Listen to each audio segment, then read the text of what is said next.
Are you looking for better performing funds than JPI? If yes, then this video is for you. Welcome to a journey into the world of investment funds, where we're on a quest to discover alternatives that outperform the JPMorgan Equity Premium Income ETF, commonly known as JEPI. So, why are we interested in alternatives? JEPI is a widely recognized fund, but as any savvy investor knows, it's essential to diversify and explore other options that could potentially yield higher returns.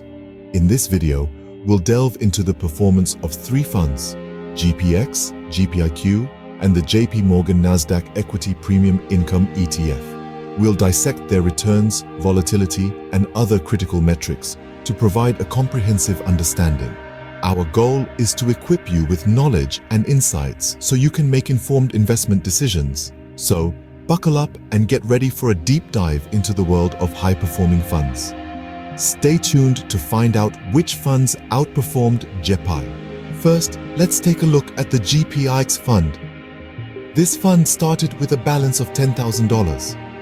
By the end of our analysis period, it had grown to $11,199. This represents a return of nearly 12%. Now, let's delve into some key performance metrics.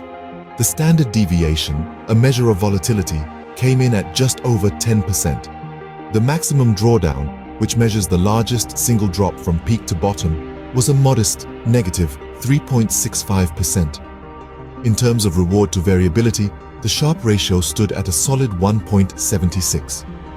The Sortino ratio, another measure of risk-adjusted return, was an impressive 3.11.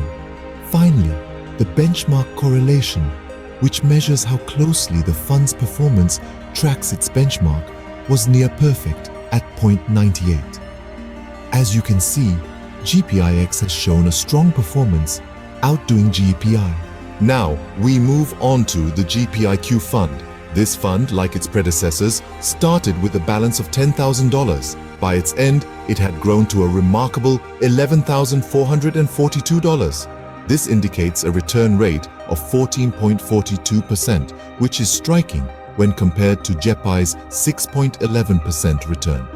The GPIQ fund also has a standard deviation of 11.65%, indicating a higher level of volatility. However, it's worth noting that the higher risk has been rewarded with greater returns. The fund's maximum drawdown is -3.82%, slightly higher than JEPI's. In terms of risk-adjusted performance, the GPIQ fund shines with a Sharpe ratio of 1.93 and a Sortino ratio of 3.74. Its benchmark correlation is 0.97, very close to JEPI's correlation of 0.92.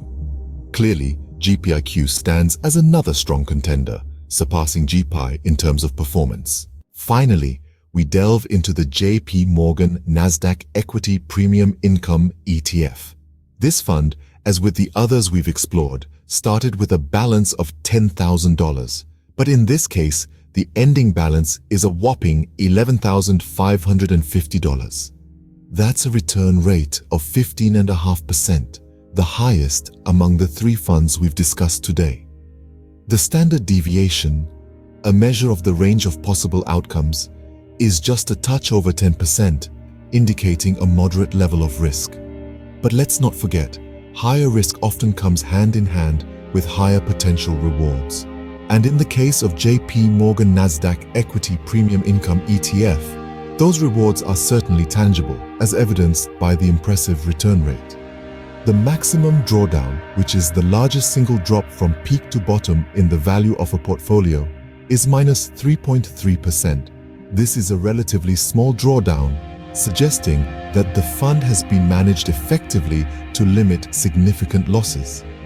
When it comes to the Sharpe ratio, a measure of risk-adjusted performance, the JPMorgan Nasdaq Equity Premium Income ETF scores a solid 2.37.